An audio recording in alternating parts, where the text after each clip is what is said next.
Welcome to the inaugural edition of Notes from the Cabell House. It'll be kind of a serial as we go through the season. We have tonight's session, and we have one session per month. We're going to have one on coming up on October the 10th with Dr. Will Rourke. He's going to talk about the 3D scanning of the building. It's been pretty exciting.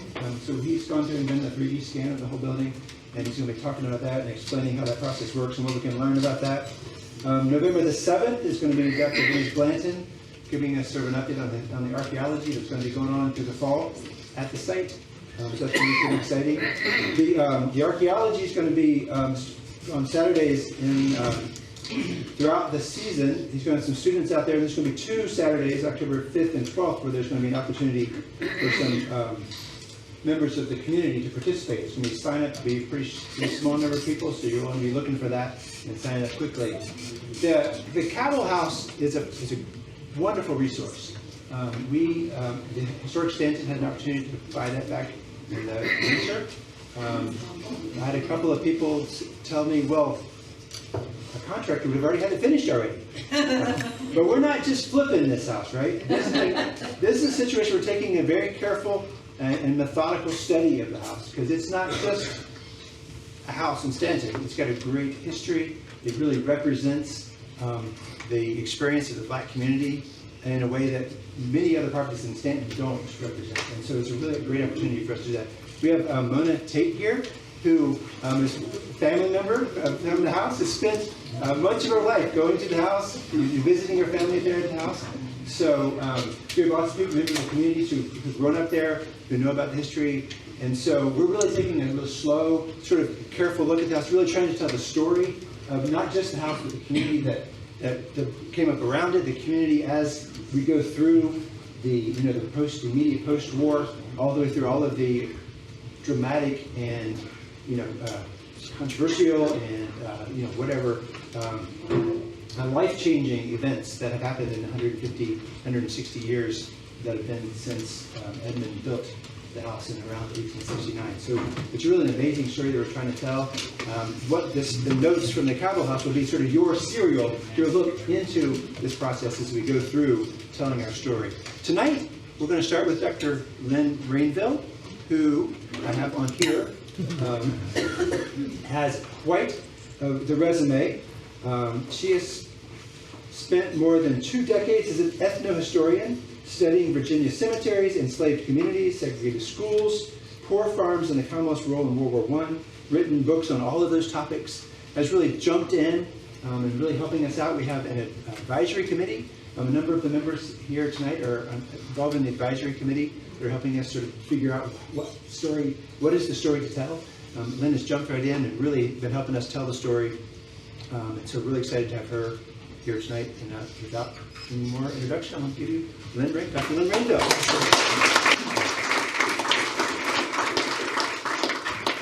Okay, we're going to have mood lighting so that you can see the slides carefully. So if you're dozing off, I will ask you a question. Because I figure at this point, I've been in Virginia for 25 years, but I've been in Staunton for not quite a year yet, or almost about a year right now. And so as Dwayne just mentioned, I started this research about a month, maybe a month and a half ago. It carries on work I've done over decades, but I am positive that folks in this room know more about this topic than I do, and especially if we can put all of your heads together and everything that folks know, and you'll see that's kind of the point of this talk, to put together pieces to tell a much bigger story, that it will advance what we know about the Cabell family, the house, and African-American families, well, throughout Staunton, but for the purposes of tonight and not being here till midnight, we're going to mostly focus on the Gospel Hill neighborhood, which is, again, so rich with Black history that you'll see why it was hard to try to pull this all together. So I have my notebook and a pen here for, we'll certainly have time at the end for Q&A, but anything you want to add to this. So this was one of my first introductions to the history of Staunton. I'm sure many of you have seen this 1857 painting, drawing, sketch. As with most of these kind of bird's eye views, the mountains look like they're 10,000 feet high. So, elements of this are not meant to be taken entirely literally. But it's still extremely useful in terms of social history and what was and was not drawn on this map. So I spent a lot of time looking at it, and I think for those of you who also have spent a lot of time looking at it, you'll quickly find some very noticeable landmarks. And again, here we're going to focus on Gospel Hill. So the ones I've highlighted, just to start orienting you now, I'm going to have a lot of maps. I love maps. But these are all structures in Gospel Hill. If we had more time, I would quiz you on each one of these, but in the sake of time, starting in the upper left, that is the Augusta Female Seminary, so Mary Baldwin. Then if you go straight down from there, the next blue box, that is the Virginian Hotel, not to be confused with the American Hotel that's over near the train station. And then the blue house up and to the right behind that, that's Kalorama. Today it's the Grace School, and before it was the public library.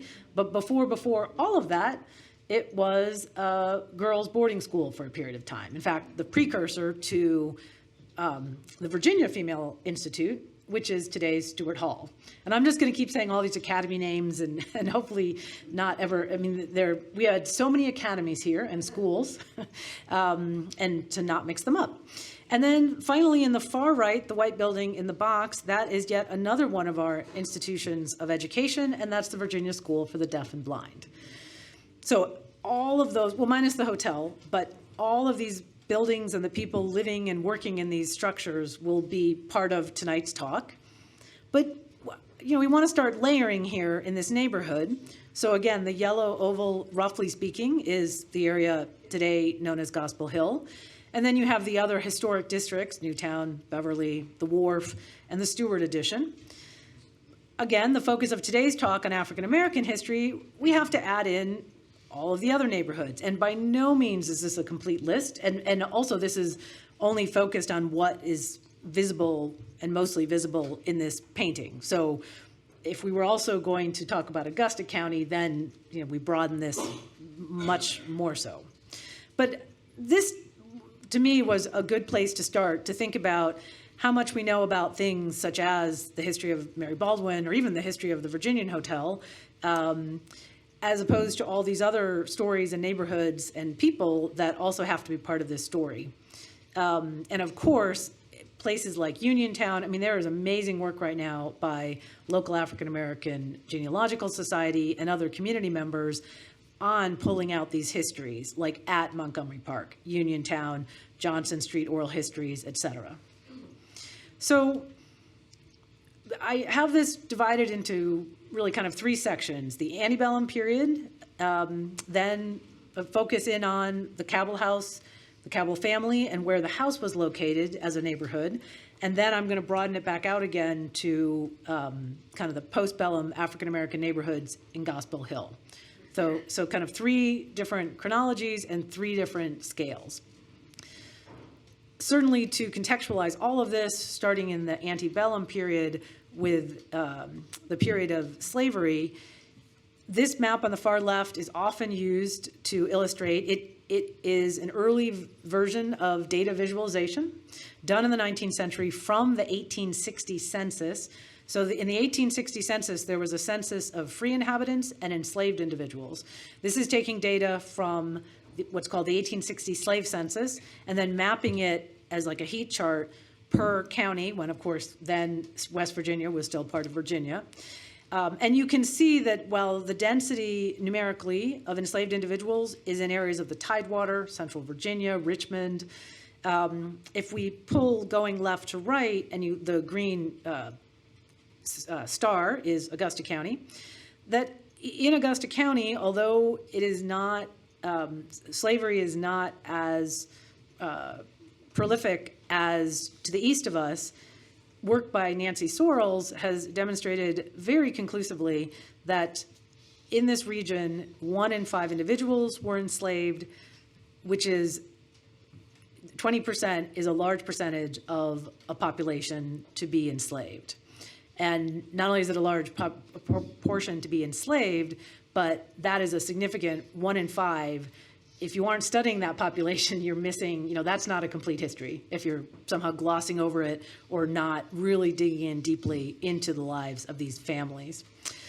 Also, Nancy's research has pointed out, to this point, I think a lot of people, Joseph Waddell's History of Augusta County, was written more than a century ago now, has been read by so many people, and is a very useful piece of history. But here, one of his quotes minimizing the impact of slavery and the number of people enslaved here is what has led to some overlooking of Black history in this region. And Nancy has pointed out in her research that if you look at the period between 1790 and 1860, again, using census data, the African-American population increases 276%. And in contrast, during the same time period, the white population is increasing 133%. So, and to put this in even broader context, that is the period of its westward migration, it's the settling of different towns and cities here. So population is growing, the African-American population is growing faster than the white population. And by 1840, here in Augusta, households, over 20% of households were owned African Americans, and then there's also the free Black individuals that we'll get to in just a second. So if you look on the right-hand side, this is another very well-known, idyllic, romanticized picture of Virginia. But if you look closely, the folks doing the work are enslaved field hands. So this is kind of the metaphor for this talk, for a lot of local research, that if you only scratch the surface, you don't get very far. So you have to go deeper to understand the lives of these individuals and the impact and contributions that they made. I will also add that in this section on the antebellum period, and fortunately Nancy and others have already done entire chapters and entire talks on slavery here in the Shenandoah Valley, because clearly it deserves also a tremendous amount of attention and time. Here, I just want to kind of focus and set the stage for these families during enslavement and during the antebellum period, even if they were free, what that meant in terms of the coming of the Civil War and just after the Civil War. So which is why in this example, one of the things that's a little bit different about slavery in the Shenandoah Valley, as opposed to, say, Mississippi or the Tidewater, is that most enslavers, on average, were enslaving smaller numbers of people because they didn't have the 1,000-acre, cotton fields or huge plantations. And as a result, individuals who were enslaving, a family or two families, they also didn't necessarily, from season to season, they didn't always have enough work for everyone to make it profitable from the enslaver's perspective. So this practice of hiring out meant if someone enslaved, say a family, and then there were different seasons, either a month at a time, or usually the contracts were for an entire year, the enslaver would hire out an enslaved individual, usually one that was skilled, talented, et cetera, to another individual. And this makes it very complicated in the historic record, because that means that the person using, maybe building buildings, running institutions with enslaved labor, they're not listed as an enslaver directly. So when you try to put the pieces together of where these Black families were working and what they were contributing to, again, you have to dig deeper. And what on the right-hand side, this is a newspaper ad. It's a Richmond enslaver. When he references Wall Street, by the way, on the third line, that is an infamous area of Richmond in the Shockoe Bottom where there were slave auctions and slave jails. But he is, Mr. Jones is advertising this here in Staunton and citing an Augusta Mills enslaver as part of his promotion for managing this process of hiring out individuals. So it's a statewide, it sometimes goes beyond state boundaries, but this practice of hiring out is strongly impacting Black families and, unfortunately, in most cases, separating family members for years at a time. Then, of course, on the left-hand side, the other impact to Black families in the antebellum period is selling individuals.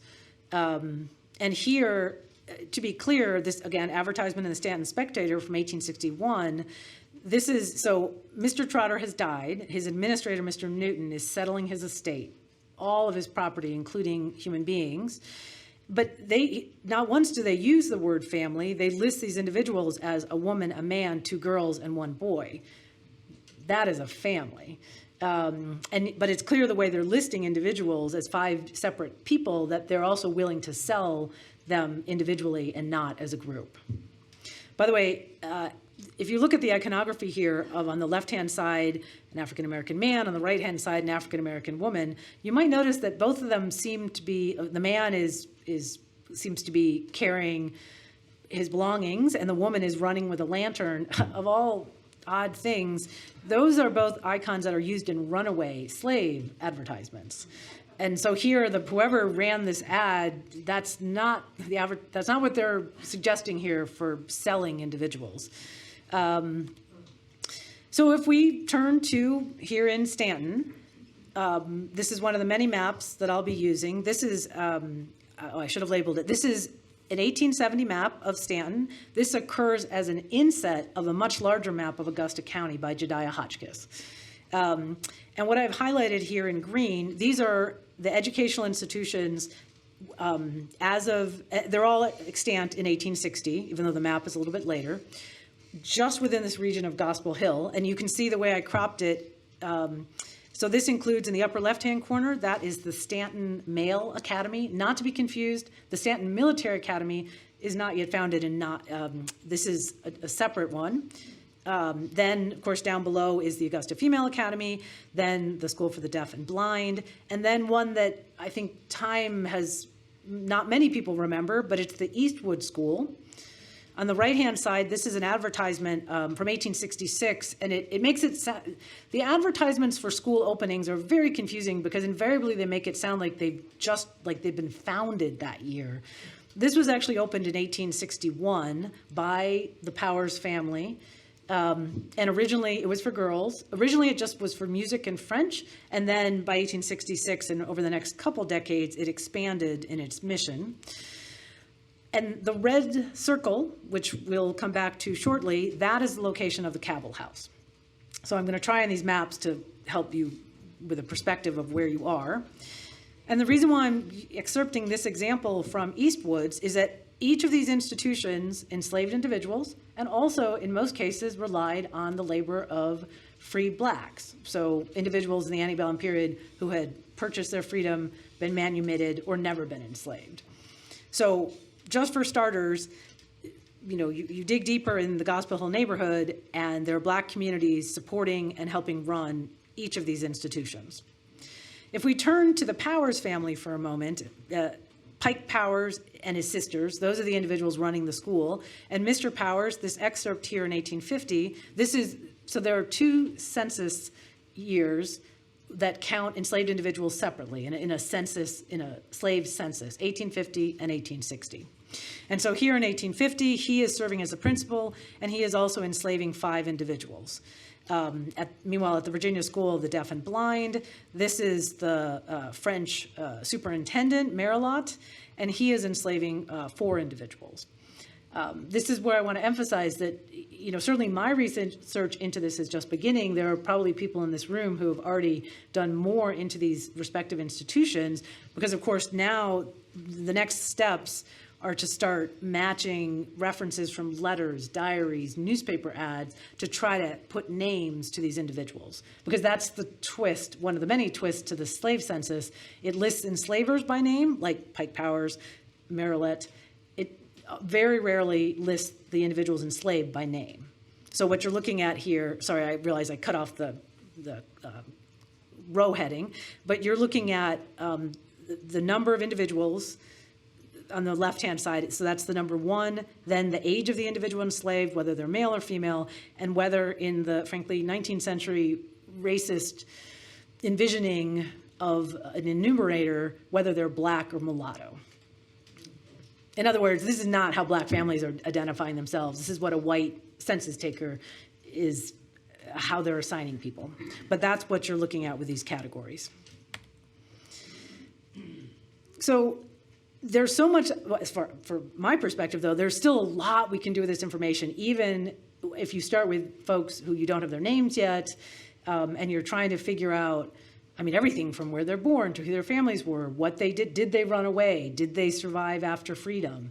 So one of the ways to do this work is to work backwards. So here I moved to 1870. Pike Powers is still running the school. You can see here on the census at the top, he's listed as a teacher. He's a 57-year-old teacher. And then it's his immediate household. And then the DO is for ditto. And so it's a listing of his students. But if you go all the way down at the bottom, and I've written it out on the right-hand side, you see Harriet Porter and Thomas Tyrrell.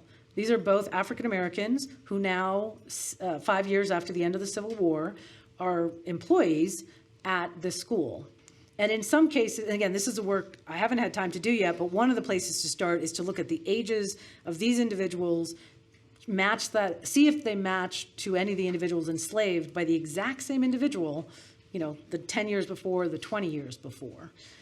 Or it's possibly their parents, or maybe their relations, or part of their social network. And that's the last thing you see on the lower right-hand side that says neighbors. In the same, like a couple households away from Mr. Powers and his school in 1870, there's a series of Black families.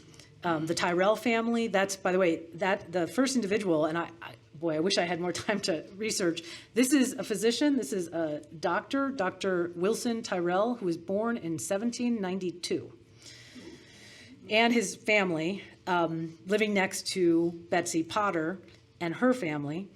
So, and this is just one, not even one neighborhood. This would be the equivalent of one block within Gospel Hill. So if we move over to one of the other academies, the Kalorama Academy, Maria Sheffey was the headmistress for a while. This is using now a different map from 1891. And one of the many reasons why I like to use maps is that it can be pretty sterile to just look at census records and not be really imagining, like, this is where they lived, and this is how these families were distributed across the landscape. So Maria Sheffey also enslaved individuals in 1850, but she enslaved more than a dozen individuals, and that would mean in this case for this academy, they would have most likely possibly been living in outbuildings associated with the school, or in, for example, maybe in the attic of this school. So a lot more to kind of unpack. Well, and I alluded to individuals who, again, had never been enslaved, manumitted, ran away. So free African Americans in antebellum Staunton, they, however, as you can see on the left-hand side, they had to go through a rigorous process of documenting that they were free. In other words, it's like assuming you're guilty instead of innocent. So a free African American, even someone who was never, ever enslaved, had to have papers on them at all times to prove that they were free in case they were stopped by any combination of enslavers, jailers, etc., who would try to re-enslave them. But pointing out that on the right-hand side, this is not from the slave census, this is the 1860 census. And in Staunton, if you go through, so anyone on the 1860, the federal census, if they're African American, they're free. That's not where you list people who are enslaved. So here, and this is within Gospel Hill, is, for example, a woman named Emily Scott, who was working as a cook in a white family. And interestingly, she was born in Bath County, and I'll come back to this multiple times. It also isn't just that Black families are living here in Staunton and it's static.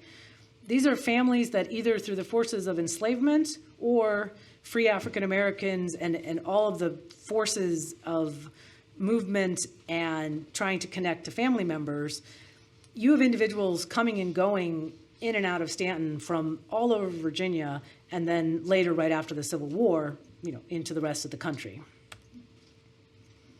So another institution, in addition to schools, that both profited from slavery but also was engaged in enslavement are, of course, the local churches. And in this case, sticking for a moment on a free Black community, this is in the red dot, if you look carefully the 1884 map. The red dot is where the Presbyterian manse was. So this is the birthplace, perhaps better known today as the birthplace of Woodrow Wilson. Keep in mind that the church that was associated with this manse, of course, is not the First Presbyterian. I mean, it's the same church, but physically it was a church that was right next to where Mary Baldwin's admissions offices are today. So again, it's also really, the geography is also constantly changing for the Black and the white community. But if you look at then the 1860 census excerpt, W.E. Baker, he was the minister living in the manse. This is 1860 is just after Woodrow Wilson's father has left. And while Baker himself and his household, it's just him and his family, his next door neighbors are these series of Mary Lewis and her daughter and son, Margaret Fitch and her daughter and son, and then Robert Neely and his wife. And we can imagine if you look back at this 1884 map, that's the thing about maps. They can be really helpful. They can open up suggestions, but they're also simplified versions of reality. So, and this is where, if you come back in a couple of months, Dennis Blanton's archaeology has helped to demonstrate that while it looks like it's just an empty yard, kind of where the number 832 is, that most likely there were, at the very least, African Americans doing outdoor work and skilled work in that area, and quite possibly many more kind of outbuildings and residences than are shown here. So before we leave the antebellum period, again, a quick reminder that it's never just about the networks here in Staunton. So this is just one example. This is a runaway ad. And as I mentioned, that's the icon of the man running away with his, like a hobo with the stick and the bandana of clothes that is very often used in newspaper ads. And what's happening here is that in Augusta County, they have apprehended someone, an enslaved man. But what they do in the rest of this announcement is they're saying where he ran away from, where he has connections. And if you map that, and I mapped it in the walking version of Google Maps, he has covered dozens and dozens of hours of travel, no matter how you look at it. And keep in mind, when any African American running away from slavery, is not going as the crow flies. You're having to probably only move at night, escape people on horseback, dogs. It's very, very complicated travel. But this is just basically one, or I think it's 3 different men, and the places that they could have been seen, they might have run away to, where they had connections, all in the antebellum period. Or the other way to look at this is a testament to how much slavery tore apart Black families if you could simultaneously, in the 19th century, you'd only be running away to someplace where you knew either you had family, relatives, connections, friends, you had to know that it was going to be safe. So it's a huge area in terms of possible research. So moving to the postbellum era, just after the Civil War, this is one of, again, so many examples of just how hard it was, though, even with freedom, African Americans having to deal with restrictive laws, racism, violence. There was a chapter, one of the initial chapters of the KKK formed here in Staunton. Not the origins, that was Tennessee, but the KKK was advertising in the newspaper very blatantly. And this example here is from after the Civil War. The federal government set up the Freedmen's Bureau to help with all the possible adjustments from enslavement to freedom. And they also were responsible, because they were the local military enforcers right after the war, while Virginia was still a military district. They were responsible for taking complaints from recently freed men and their families. And this is everything from complaints of violence to thievery to former enslavers refusing to pay freed people for their work now that they were freed. So there were definitely challenges. And it's within this environment that Edmund Cabell and Eveline Bowers purchase land, build a home, and then raise multiple generations of their family here. So again, to reorient us, we're going back to the 1857 drawing and narrowing in, again, just for the perspective, you have Calorama on the left-hand side, Virginia School for the Deaf and Blind, and then the Cabell House is just behind it. Or if you prefer looking at a modern-day map, the Virginia School for Deaf and Blind has since expanded to the north to take over where that Eastwood School used to be, and then the Cabell House is just on the other side. In this 1870 map, you can see that the house is, that dotted line is the boundary between the city and the county. So for a period of time, it was just on the other side of the county. And here, in case you're wondering that there's nothing in the red rectangle, there isn't yet, but that is where the Cabell House is going to be built. So the important thing about this slide is that then the landowner, the land on which it was built was A.H. Taylor or Alexander H. Taylor. And then this is back in 1860. Research by Randy Hagee has suggested that we don't yet know if Taylor himself was an enslaver. I would add there are 5 different Taylor families, all here in 1860, most of whom just use their initials, which is very frustrating. And so far, I, for the life of me, actually cannot find family connections among those Taylors, which would be very unusual if we had 5 separate Taylor families here.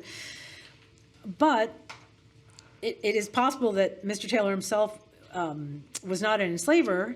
What is interesting, however, is if you look in the 1870 census with freedom, that in his household, he has there are over half a dozen African Americans living with him, working as domestics, well, mostly domestic servants, and helping to manage his household. But this is a pretty large number of folks in his household, because he himself has a small household at that point.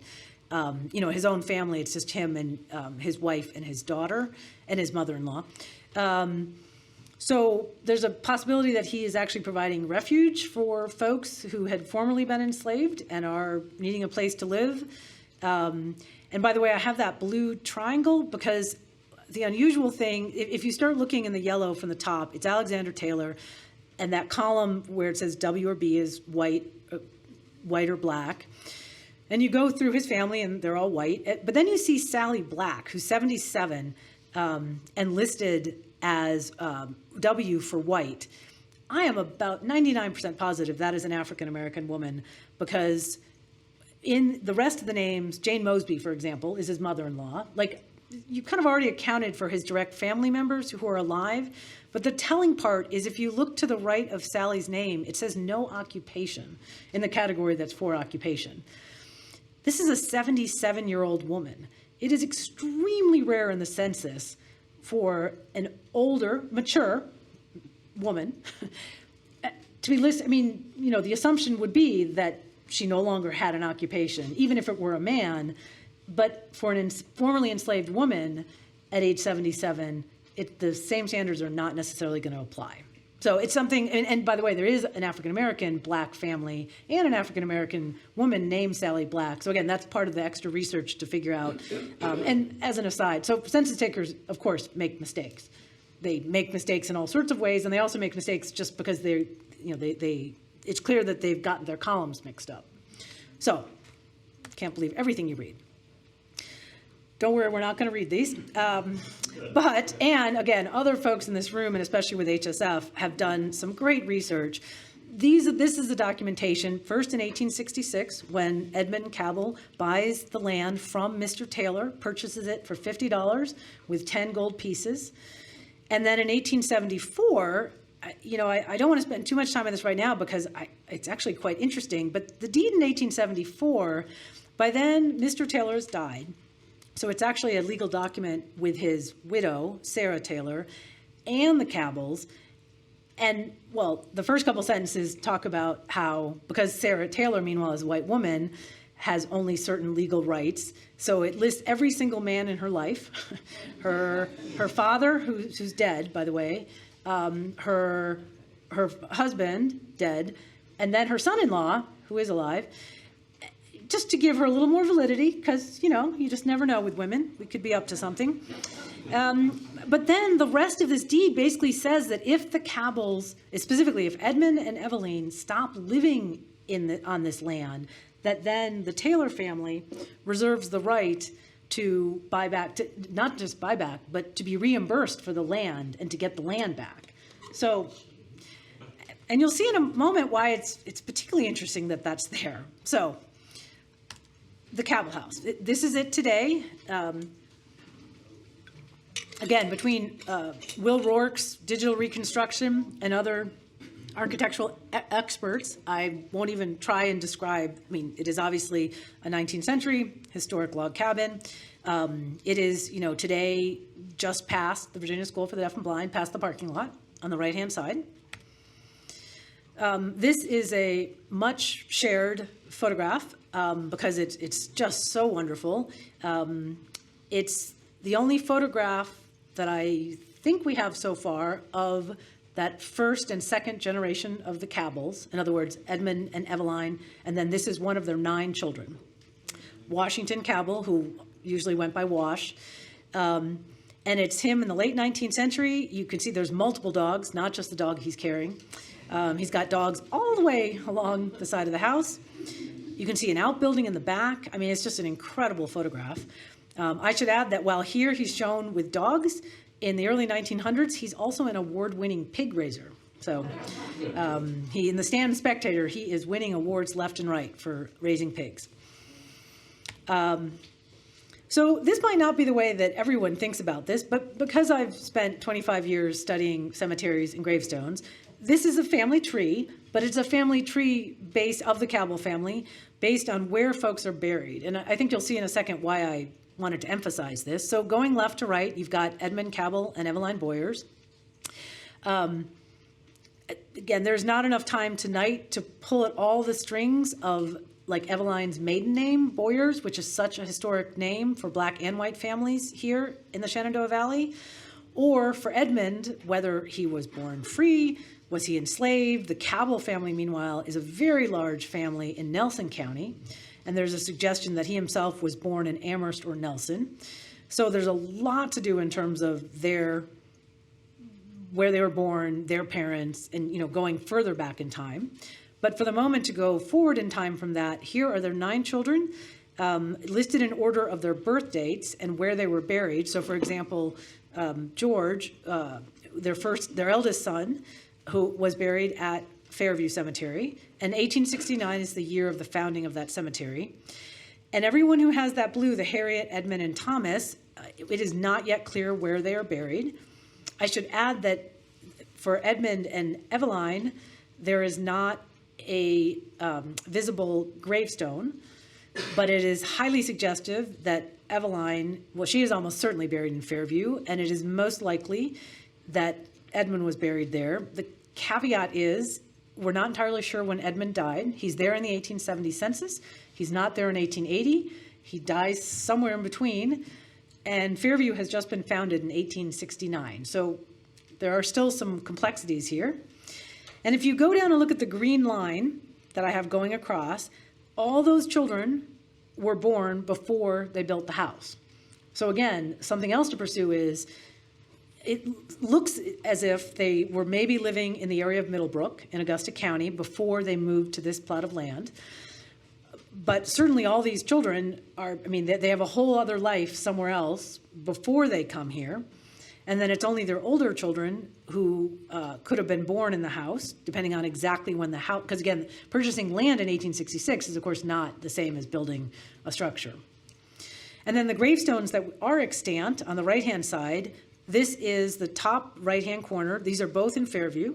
And the top right-hand corner, that is Wash Cabell and his wife, buried at Fairview. And then down below is a fascinating, very helpful, genealogically speaking, gravestone. This is for their children. And I know it's hard to read, but it's their 2 sons, Edmund and Harold, so Edmund Jr. and Harold, and then their twin daughters, Mary and Emma. And By the way, the green stars over people who definitely lived in the Cabell house. I mean, that structure at 654 Main. And the other ones that are in white are probably lived in the house. But some of the other folks, it's not entirely clear. You'll see in a moment when I go through some of the other neighborhoods where the Cabells lived in Gospel Hill. But one last thing about this gravestone, and I know it's really hard to read, but in the black print, it says October 3rd, 1994. Because if you could see this just a little bit clearer on this gravestone, you'll see that everyone has a birth and a death date, except for Emma. And Emma is the one who dies last in 1994. I'm positive Emma is the one, she's the catalyst for commemorating her siblings. And obviously she's doing it while she's still alive. So she's got herself set up with her birth date. But, I mean, the somewhat sad thing is that after she died, then of course it takes family to add that person to the stone. To put it another way, I mean, I see this maybe 5% of the time, where the person who, especially with spouses, the surviving spouse is the person who only has the birth date, not the death date. So that is what has happened here. And then, of course, as mentioned at the beginning, we have the stewards of the house, because neither of the twins, Mary or Emma, they did not have children. And so while they lived the longest of any of their siblings, first Mary passed before Emma passed, and then the Tate family became caretakers of the house and of Fairview Cemetery. I'm grateful for, on Find a Grave, I assume a local community member has these wonderful photos of Mr. Tate from a 4th of July parade before he passed, and then a photograph of the gravestone. So if we pull back to the idea of neighborhoods, so again, we have the Cabell house in the center, on the lower left of the three houses that are together, just over in the county. And then if we start tracing then the Cabells, 1870, 1900, 1920, and I'm not going to read all this stuff, but these are the pieces that you start putting together. So for example, WJH is Wash Cabell. And he, meanwhile, branches away from the family because he's an adult. He's not, instead of living with his parents, he buys land in 1904 that's on Coulter Street. That's still in Gospel Hill, but it's roughly at the corner of Calorama and Coulter, like where the haunted house is today. But even in that neighborhood, he has African American neighbors. Not the Dudleys, that's a white family, but the Howards, the Dickersons. So there's black families living in pockets all through Gospel Hill, including in 1920. By now, by the way, in 1920, Wash Cabell has moved to the family house at 654 East Main, and there is a nearby family, black family, the Aldridges, the Dawsey or Dempsey living near him. So if you look at down in the lower, so this has the educational institutions again, but it also has down in the lower left that small red circle. That's roughly where Wash Cabell was living for a decade. And if we go to the Calorama neighborhood again, this is from the 1880 census, and you have a series of black women and their families living all like neighbor, neighbor, neighbor, and their professions are washerwomen. And this you see this is a very common pattern with institutions, especially schools.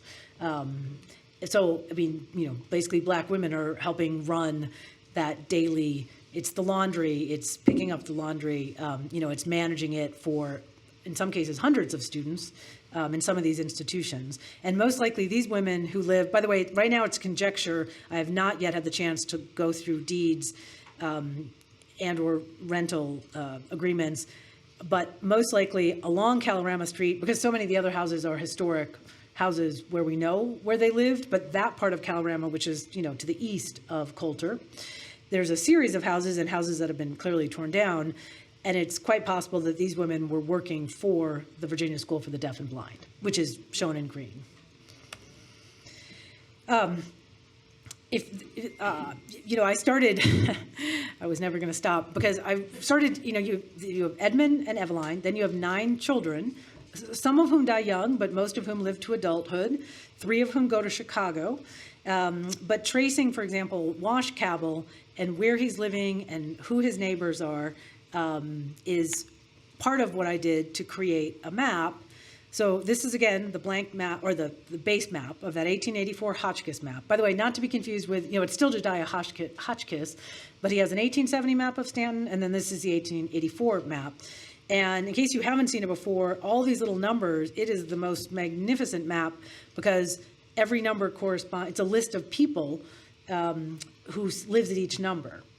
But having said that, and having already spent a lot of time with the 1880 census, even still, the map is missing, folks. Like, nothing ever matches perfectly.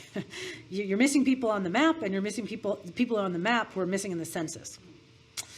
But I took this map, and then I added in I went house by house. It's very tedious. But everywhere, if it's a circle, it's an African-American home.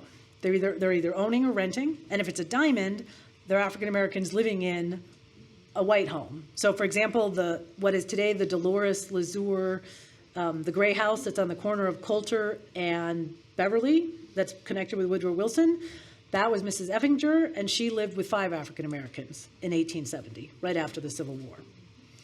So, and this is just the start. I mean, this is at a bare minimum, but for example, the women I found in Calorama aren't here because I found them a little bit after I did this. But this to me is the same approach from that first 1857 drawing. You have kind of the not even the status quo, but the simplistic or simplified version of history that is mostly focused on white families, and then you dig deeper and you actually have the full richness of history. If you look just from the 1880 census, and you also go through just for Gospel Hill, all that different African Americans and families that are living there, and all the different skills that they're bringing to bear and contributing. By the way, those of you familiar with like word clouds, and this is not, the sizes are only very relatively correspond to the number of people who are doing the tasks. But you have nurses, which, by the way, in this instance, in most cases, not all, these are not nurses associated with a hospital.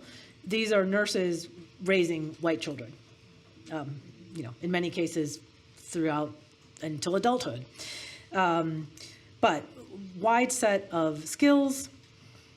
And then, now remember, we're in the postbellum period, but everyone here was born in the antebellum period. With like 2 exceptions, because I think there's 1 or 2 children here. And this is just a place to start to look at 3 of these institutions: Virginia Female Institution, in other words, that's Stuart Hall, Augusta Female Seminary, Mary Baldwin, or that Eastwood School. And the next step is going to be to figure out how these folks, are they related? Are they kin? Are they friends? Are they family? In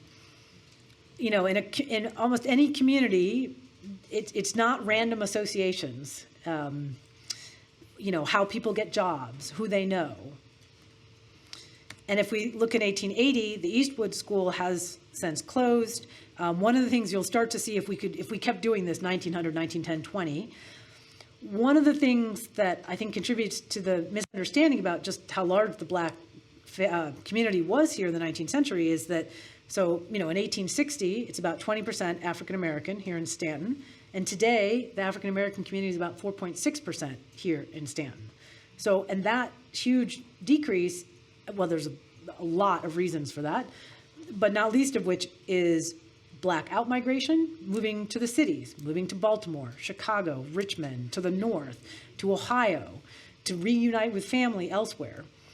But what you'll start seeing is this very robust community and contributions. It's going to start decreasing over time. And to use one quick example, using Mary Baldwin, or again, it was then the female Augusta Seminary. This is from an 1898 photograph. So, of course, Mary Baldwin, like all of our institutions of higher education, we're bringing in students from certainly throughout Virginia, and in Mary Baldwin's case and others from other states. This is a very classic drawing that's been repeated in all different ways. Basically, it's like half plants in this picture and then half white women in, fancy dresses or skirts. But this is, of course, a drawing, not a photograph. And one of the beauties of photographs is that it's not as posed. So this photo, by the way, it was just sold at auction, unfortunately for a price that I personally could not afford, so I did not buy it. So I do not have a specific date, but based on, it's probably 1880s, maybe 1890s. But if you start looking closely, so it's the same view though. I mean, this is that corner of New Street and, oh heck, New. Thank you, Frederick. The admissions building. You have African-American women, an African-American man wearing aprons in the front left. You have African-American women standing at the side, and then you have maybe a child and an African-American man. And I am positive that some of these individuals are going to correspond to, keep in mind, this is all after the Civil War, but to the 1880 census. All those names that I keep showing you, there are connections here between the individuals, the African-Americans working and helping to run this institution, and the folks, especially the folks that are clearly dressed for work at Mary Baldwin, or then the Augusta Female Seminary. So the next exciting part about this is we go back to that 1857 drawing. Remember, in those days, originally, of course, the academy was much smaller, and here you can actually see the Presbyterian Church to the right of it. And so in this neighborhood, if we now do the same thing with the census, we have Mary Baldwin as the principal. Then if you look at the complete census here, you have pages and pages of the white female students, and then you get to this, large list of, or this large community of African Americans. In 1880, you still have a large community of African Americans, a little bit smaller, and I want to do one biographic example of this individual that I've highlighted in yellow. A little hard to read, but it's Chesterfield Bolden, who is a cook. And in one of, frankly, absolutely remarkable, it is very rare to find photos or images of African-American laborers at these institutions, but in the 1891 yearbook, it's a paternalistic poem, but they wrote a poem about Chesterfield, who they referred to as Uncle Chess, and they drew a picture of him, which is just incredible. And in this poem, they say, again, it's some paternalistic language, but the gist of it at the end is our postman friend for the letters they have brought, and by the patient toiling for the lessons that he has taught. So it also gives a sense of because the census just said he was a cook, but he also was delivering letters. So, and here, tracing him then in the census, Chester Bolden, again, he's going by different names, the 1880 information, and then also from the yearbook in 1891 that his health is failing, few seminary girls who have not had a tender feeling for the old man. And then he dies in 1895 at 81. And if you go to Fairview, he is there. Sorry, the light was, but the very first, this is one obelisk. This is three sides of the same obelisk, which, as you'll see, is incredibly helpful because it says my grandfather. That's Chesterfield Bolden on the left. It says my grandfather, then it says my mother, and then it says my sister. And if you put all this together and do the family tree around Chesterfield and his daughter, Mary Haynes, and then Mary's children, because this is Nettie and it's my sister, there's a Mary Jr., who's the only other daughter in this family. So again, this is what I mentioned before. This is that moment of the person who designs the memorial usually doesn't get the credit or necessarily memorialize themselves. So by the way, pre-plan, I'm just saying right now. Do it the way you want, write your and not just your obituary, your eulogy, and definitely order the stone. So, and don't leave blanks, please. Drives genealogists crazy. So of all things, it's because I should add that every once in a while, because I've done a lot of research into institutions of higher education enslaving people and also African-American employees after the Civil War. Sometimes these stories are just kind of, they're like Gone with the Wind stories. They're just figments. But this is a very real person who worked for over 2 decades at what became Mary Baldwin and then is buried in Fairview. And then in the theme of networks, this is yet another, same year, but another part of the yearbook where they're still talking about Chesterfield, Uncle Chess, and then they make this reference to, I cannot say whether he, Chesterfield, is in the sad condition of his relative, Uncle Ned.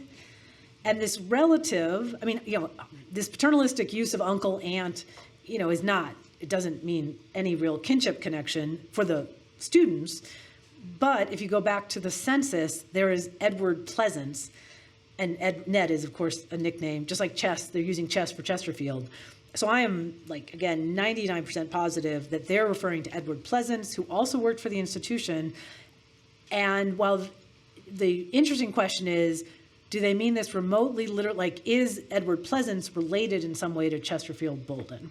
Because this is what, I'm sure we could all come up with examples in our families. It's not just surnames that show that you're related. You can be cousins, you can be, there's so many relationships that are not obvious just by the surname. And for this sort of research into postbellum Black families, many of whom, if they had been enslaved, sometimes they're picking surnames with freedom. Sometimes even siblings, males, not just because of women getting married, but brothers can pick different surnames during those Freedmen Bureau years, even though they're all related. So it can be very complicated to put this back together again. And then there are 2 other images I'll just leave you with from also these yearbooks. Unfortunately, neither one of these folks is identified by name. But again, there's always a chance, like the bell ringer. I don't know how many of you are familiar with UVA's history, but there's an extremely famous man, Henry Martin, who was the bell ringer at UVA for many, many decades. There are photographs of him, drawings of him. There's a lot, to put it a different way. Bell ringers, which today, are not the first occupation you think of at a college, but in the 19th century, Washington and Lee had African-American bell ringers, UVA did, and that was the way, that's what told the kids, that you're getting up, you're going to your class, this is when you go to your next class. It was a person who was omnipresent. So while this could just be a sketch, it also could be a real person who was assigned to ring the bell at Mary Baldwin. And then almost certainly this, frankly, very careful rendition of an older African-American woman is very, I'd be astounded if this is not based on a real person, if this isn't a sketch of a real person.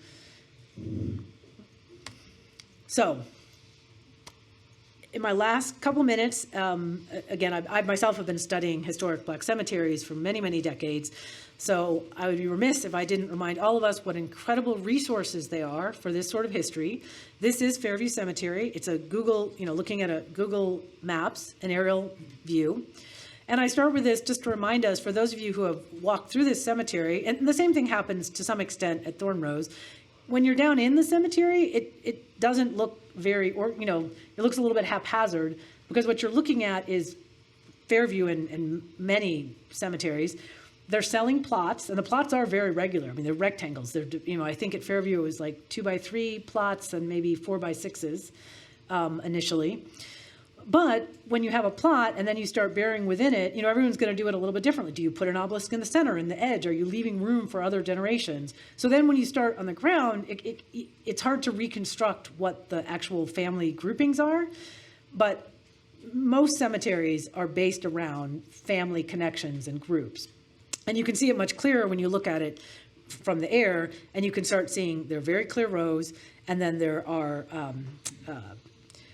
individual rectangular plots, sometimes just marked with not even a foot high, like cornerstones. And again, not going to read through all of these, but it is a very short sample going left to right. On the left-hand side, you get Mrs. Louise Pennell, and the epitaph describes that she was born in Lynchburg. Small pieces of information like that are so useful for tracking. This is a woman who was born enslaved, so for starters, to know that she was born in Lynchburg and not here in Staunton is a really important first step. Then you have the next stone that is telling you that there's the pastor of one of the local black churches. Then this one in the middle, the Marshall estate, this is just like a gold mine for genealogists, because this is listing all sorts of folks connected with this family, all on one marker. Unfortunately without dates, but that can be reconstructed from census data. And then the Baumgarten stone, which is telling us our beloved mother, and then it's also listing children, her children. And then finally on the right-hand side, this is just an overview of some of these different clusters of stones and obelisks. And I mean, every obelisk is worth going to look at, because pretty much by definition, most obelisks are more than one person, because the point of them is to use the different sides to connect husband, wife, mothers, children, sometimes different generations, like we saw with Chesterfield, Bolden. And that's also very useful for pulling this information together.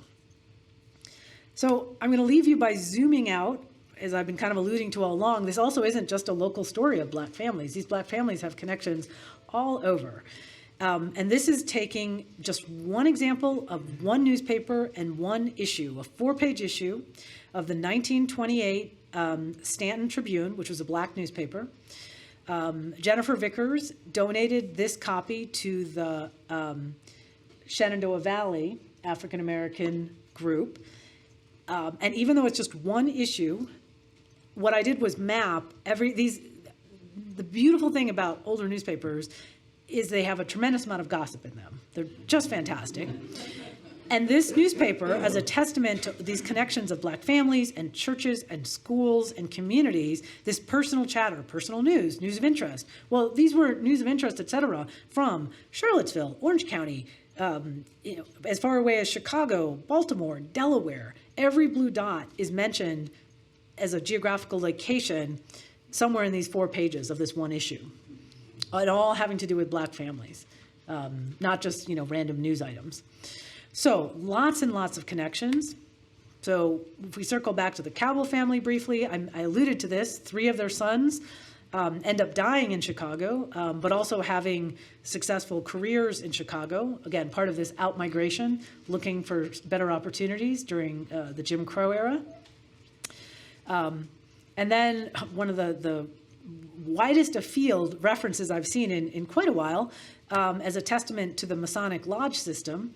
So this is the Portland New Age newspaper in Oregon from, I think it's 1906. Now I can't really read it, it's too small. Early 20th century. So in the Portland newspaper, they were talking about the network of black Masonic lodges. And sure enough, they have the initials a little bit wrong. Oh, no, they don't. Yes, they do. Nope, no, they don't. This is George. This is not Wash. This is George L.A. Cabell, Wash's brother, who is a Mason here in Staunton. And it's being reported out in Oregon. And then meanwhile, back closer to home, the former site of one of the black Masonic lodges. So, the history is still all around us. It's just a question of peeling back the layers and putting these clues back together again. As I'm sure you can see, all of this is just the start and the pieces of trying to figure out the depth and the connections of these black families, all of their contributions, and putting back together a more holistic history of Staunton. So thank you very much.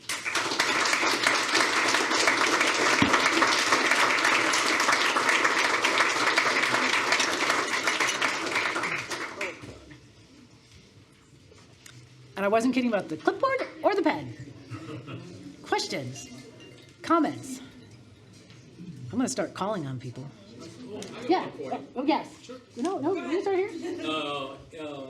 Central Methodist, Yep. 1860, 100 white members, 150 black members. Yep. There's your example.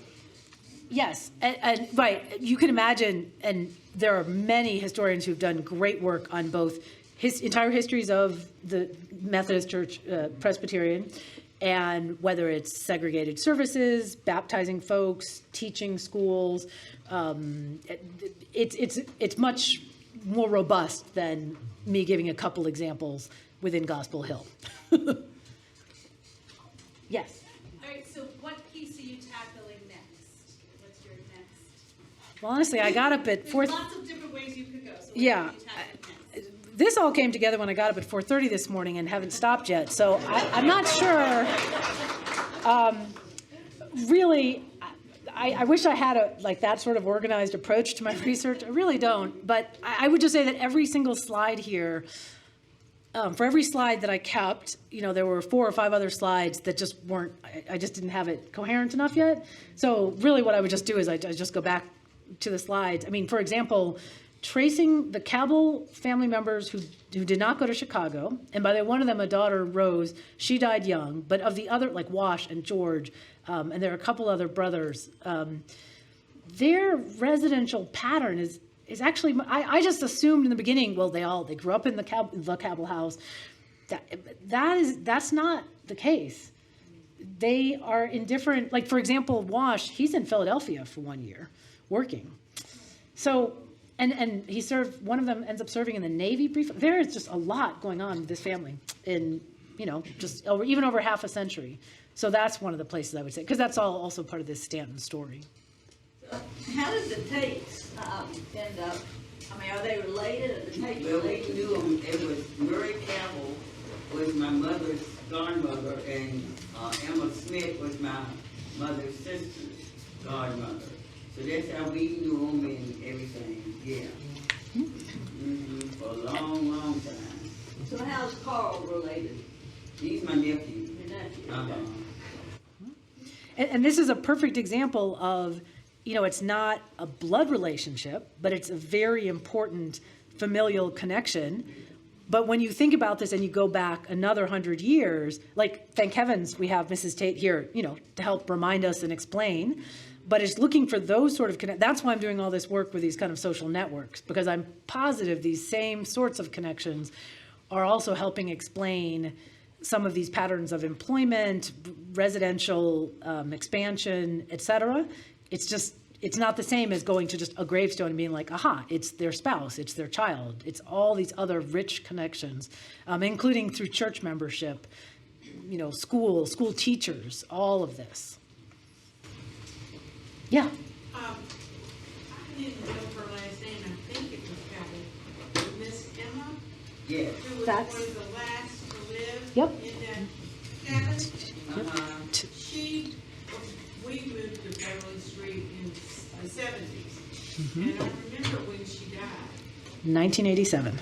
And she worked across the street. And I would see her walking back and forth to work. Do you know where she worked? I mean, in a house? But In, Mrs. Chin, Dr. Mrs. Chin on it. And I remember hearing Mrs. Chin call me and said Miss Emma had been found outside in the yard, exposed to the cold. Apparently she had walked out and got locked out or disoriented, and they found her, and then she went to a nursing home. Yeah. yes. Hotel. I think so. And I'm surprised that there's no record of where she's buried. No, there is. She's buried. She was on that stone. The stone was just hard to read. Her and her twin sister are buried in Fairview on the Cabell family stone, along with their 2 brothers. No, it's her mother that there's no record of her gravestone, or her father, and some of her brothers. But she's buried there. Okay. She just didn't. She was the last one. She did not die until 1994. But at that point, all of her siblings had predeceased her, and on that stone where she has her brothers and her twin, it's that she died. Now someone has to go in and, on her behalf, add in her death date. But she's there. It's just not her death date. Well, she had a niece, and tell me about her niece was Imogene Tate. God niece. That was God niece. God niece. So there was no. Well, Imogene grew up next door. Didn't she? In the house next door. well, they used to live beside them before. Yeah. But they moved out. Because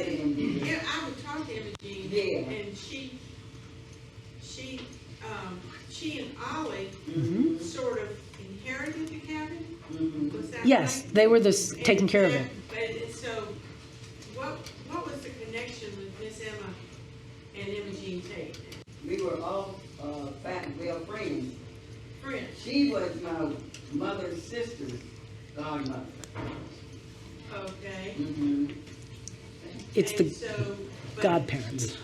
Do you know who was living in the house next door? No. It was some other people that were living there. Uh-huh. Yeah. Okay, well And that's interesting. I thought there was a real kinship, family relationship, but really it's, yep, right. That's why kin is so much broader. descendants or whatever. Yeah. Right, but yeah. Other questions? Yes. I lived 3 doors before the entrance to VSDB in New Hampshire, 2001. And Bob Nutt, our next door neighbor, told us a lot of history. He grew up in our house as well. And there was the kitchen was downstairs. It still was. And then the dining room was upstairs. And there was a little elevator. And they had servants there to bring the food up to the You mean like a dumbwaiter or you mean an elevator? Oh, okay. and Bob was told never, ever to get in. And of course he did. And that was the last ride anyone took him.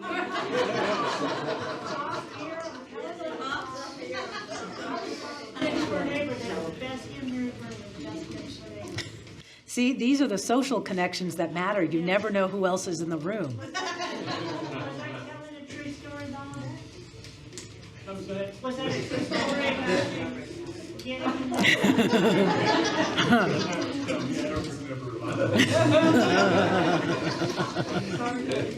We were good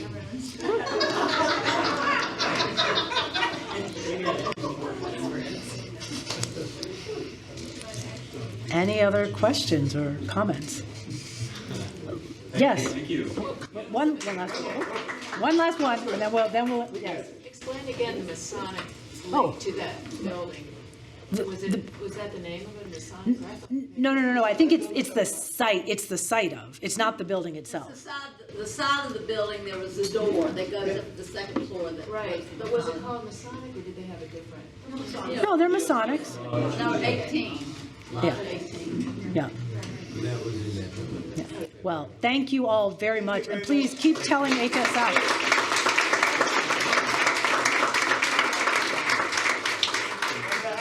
Sorry, Stan, I want to thank Lynn for that great talk. Put the next date on your calendar, which is going to be October the 10th. That's when Dr. Burke will be here. If you want to follow us, you can follow us online, historicstandard.org. You can also donate if you want to Historic Standard. It's going to be a little bit of an expense to restore the house, so we encourage you all to participate that way as well. Thank you very much.